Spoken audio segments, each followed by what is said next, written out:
നമസ്കാരം.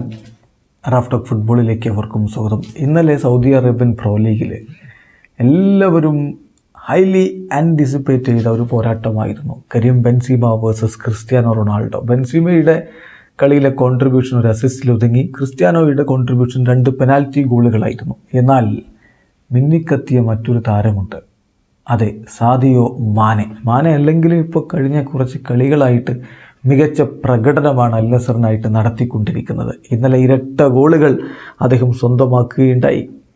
അദ്ദേഹത്തിൻ്റെ കണക്കുകൾ നോക്കുക: 52 ടച്ചുകൾ, 2 ഗോളുകൾ, 2 ഷോട്ടുകൾ ഓൺ ടാർഗറ്റിലേക്ക്, ഒരു ബിഗ് ചാൻസ് അദ്ദേഹം ക്രിയേറ്റ് ചെയ്തു, 3 കീ പാസുകൾ അദ്ദേഹം കൊടുത്തു, 31 പാസുകളിൽ 25 എണ്ണവും ആക്യുറേറ്റ്, 7 ഡ്രിബിളിംഗ് അറ്റംപ്റ്റുകളിൽ 4 എണ്ണം സക്സസ്ഫുൾ, 15 ഡ്യുവൽസിൽ 9 എണ്ണം വിജയിക്കുന്നു. അദ്ദേഹത്തിൻ്റെ സോഫാ സ്കോർ റേറ്റിംഗ് നോക്കുക 9.1.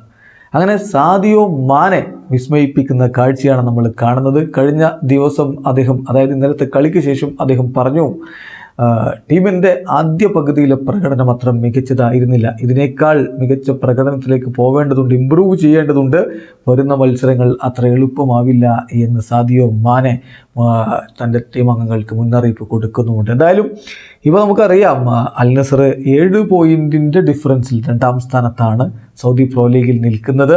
ഒന്നാമതുള്ള അൽ ഹിലാലിനെ പിടിക്കണമെങ്കിൽ ഇനി പോയിന്റുകൾ ഡ്രോപ്പ് ചെയ്യാതെ പോകണം അൽ നസറിന്. മാത്രമല്ല അൽ ഹിലാൽ പോയിന്റ് ഡ്രോപ്പ് ചെയ്യുകയും വേണം. എന്ത് സംഭവിക്കും കാത്തിരുന്ന് കാണാം. വീഡിയോ അവസാനിക്കുന്നു. ഫുട്ബോൾ ലോകത്തെ കൂടുതൽ വിശേഷങ്ങളുമായി റാഫ് ടോക്സ് കൊണ്ടുവെത്താം.